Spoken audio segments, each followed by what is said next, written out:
क्या केजरीवाल राज में दिल्ली के भीतर भ्रष्टाचार सेहतमंद हुआ? यह सवाल आज दिल्ली की विधानसभा में पेश हुई दूसरी सीएजी रिपोर्ट के बाद उठा, जो कहती है कि 2017 से 2022 के बीच 27 अस्पतालों में से 14 में आईसीयू सेवा उपलब्ध नहीं थी, 16 अस्पतालों में ब्लड बैंक की सुविधा नहीं थी, 8 अस्पतालों में ऑक्सीजन सप्लाई नहीं थी, तो 12 अस्पतालों में एम्बुलेंस की सुविधा नहीं थी।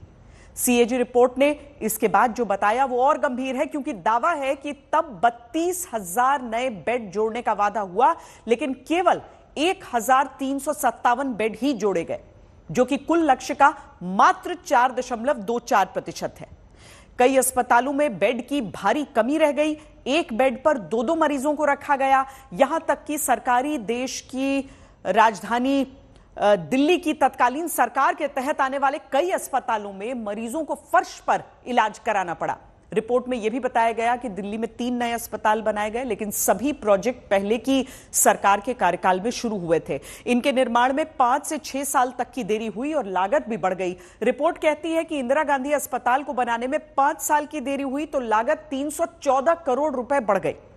बुराड़ी अस्पताल को बनाने में 6 साल की देरी से लागत 41 करोड़ 26 लाख रुपए बढ़ी। ऐसे ही एमए डेंटल अस्पताल के फेज 2 में 3 साल की देरी से लागत 26 करोड़ से ज्यादा बढ़ी।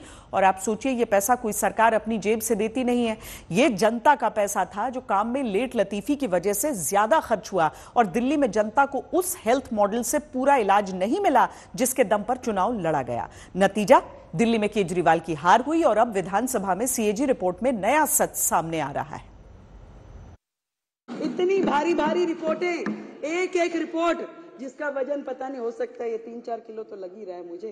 तो इतने पेपर पढ़ना, उनको समझना, तो एक एक करके निकाल रहे हैं तो उनकी सांसें ऊपर नीचे हो रही है और उनकी इतनी हिम्मत नहीं है कि वो सदन में आके सामने बैठ सकें, उसे सुन सकें। उन्हें बहाना चाहिए था। आपके जनता को, जो आपके व्यूअर्स हैं, उनको जान के हैरानी होगी कि केंद्र सरकार ने उनको अलग अलग मदों के अंदर 635 करोड़ रुपए दिया खर्च करने के, जिसमें पीपी किट्स के लिए, जिसमें वो डायग्नोस्टिक जो टेस्ट होते उन सब के लिए 635 करोड़ में से 360 करोड़ रुपए खर्च ही नहीं किया। ये है दिल्ली की सच्चाई। और बातें करते हैं हेल्थ क्रांति की। इनको तो मौका मिलना चाहिए कि किसमें घोटाला कर सकते हैं, उसमें उन्होंने घोटाला किया।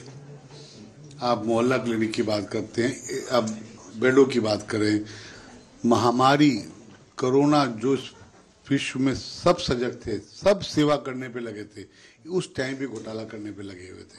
सदन के अंदर मैं देख रहा हूं कि सीएजी की रिपोर्ट तो प्रस्तुत की गई, लेकिन तानाशाही पूर्ण रवैया अपनाते हुए भारतीय जनता पार्टी की सरकार के दबाव में विधानसभा अध्यक्ष जिस तरह से पूरे विपक्ष को सदन से बाहर करके एक तरफा चर्चा करा रहे हैं, वो इस बात को दर्शा रहा है कि भाजपा सरकार की मंशा सीएजी पे चर्चा कराना नहीं है। एक ही प्रलाप चल रहा है, आम आदमी पार्टी की सरकार को गालियां दो, गालियां दो, गालियां दो।